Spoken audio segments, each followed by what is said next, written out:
પોરબંદર જિલ્લાનું ગોકરણ ગામ. આ ગામમાં ગૌ માતાએ માનવ બાળકનો જન્મ આપ્યો હોવાનું માનવામાં આવે છે. આ મંદિરમાં ગોકરેશ્વર મહાદેવ બિરાજી છે, ત્યારે જુઓ અમારો આ ખાસ અહેવાલ. કુતિયાણા તાલુકાનું ગોકરણ ગામ ખૂબ જ ખ્યાતિ પામેલું ગામ છે. આ ગામ પિતૃતર્પણ માટે ખૂબ જાણીતું છે. એક માન્યતા પ્રમાણે આત્માદેવ નામના એક બ્રાહ્મણ અહીં રહેતા હતા, જેને સંતાન ન હતું. ત્યારે તેને શિવની ખૂબ આરાધના કરી અને કમળ પૂજા કરી હતી. ત્યારે ભગવાન ભોલેનાથે પ્રસન્ન થઈ પુત્ર પ્રાપ્તિ માટે એક ફળ આપ્યું હતું અને તે ફળ તેની પત્નીને ખવડાવવા જણાવ્યું હતું. પરંતુ તેની પત્ની અહંકારી હોવાને કારણે આ ફળ તે ગાયને આપે છે અને આ ગાય બાળકને જન્મ આપે છે. જે બાળકને જન્મ આપતા જ બાળકનો મનુષ્ય દેહ હોય છે, પરંતુ બે કાન ગાય માતાના હોય છે, એટલે કે આ બાળકનું નામ ગોકર્ણ રાખવામાં આવ્યું હતું.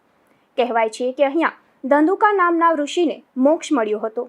આ જગ્યા પર ભગવાન શ્રી કૃષ્ણએ કર્ણનું તર્પણ કર્યું હતું.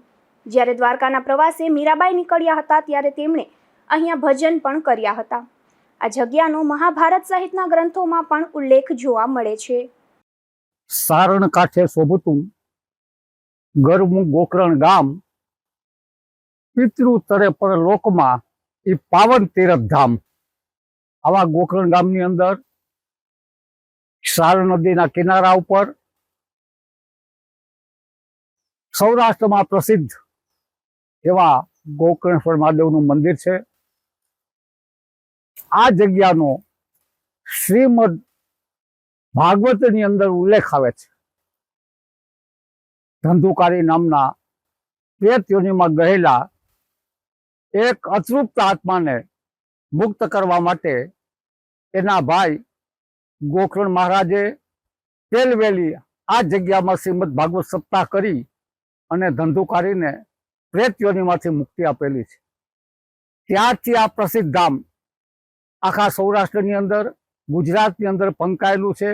અત્યારે તો અન્ય રાજ્યોમાંથી પણ અને અન્ય દેશોમાંથી પણ પિતૃઓની તૃપ્તિ કરવા માટેના કેટલાક માણસો અહીંયા આવે છે.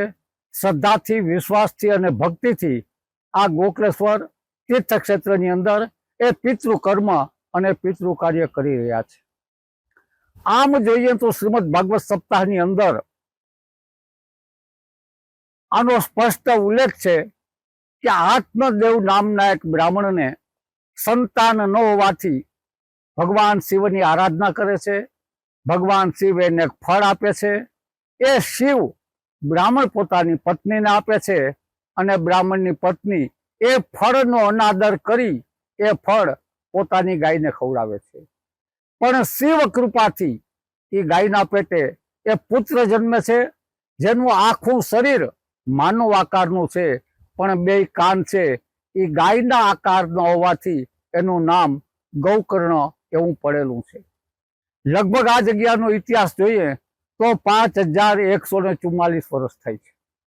ભગવાન શ્રી કૃષ્ણએ જ્યારે આ પૃથ્વી ઉપરથી વિદાય લીધી, ત્યારે લોકવાયકા એવી છે કે હસ્તિનાપુરથી ભગવાન શ્રી કૃષ્ણ જ્યારે દ્વારકા તરફ પાછા જતા હતા, ત્યારે મહાભારતના યુદ્ધમાં મૃત્યુ પામેલા મહારથી કર્ણનું તર્પણ એણે આ જગ્યામાં કરાવેલું છે. એટલે આ જગ્યાને કર્ણ સાથે પણ સંબંધ છે, કૃષ્ણ સાથે પણ સંબંધ છે. અને એથી વિશેષ મધ્યયુગમાં મહાન કવયત્રી મીરાબાઈ રાજસ્થાનમાંથી નીકળી અને જ્યારે દ્વારકા તરફ જતા હતા, ત્યારે આ જગ્યામાં મીરાબાઈ રોકાણા છે, આરાધના કરી છે, સાધના કરી છે. અને અહીંથી મીરાબાઈ ત્યાર પછી દ્વારકાને માર્ગે ગયા છે. અત્યારે આ જગ્યાનું મહત્વ કારતક, ભાદરવો અને ચૈત્ર આ 3 માસમાં વધારે છે. હજારો લોકો અહીંયા આવે છે. શ્રદ્ધાથી, વિશ્વાસથી અને ભક્તિથી પોતાના પિતૃઓનું કર્મ કરે છે અને પિતૃઓને તૃપ્તિ મળે એવા કેટલાક પુરાવા પણ પ્રાપ્ત થાય છે.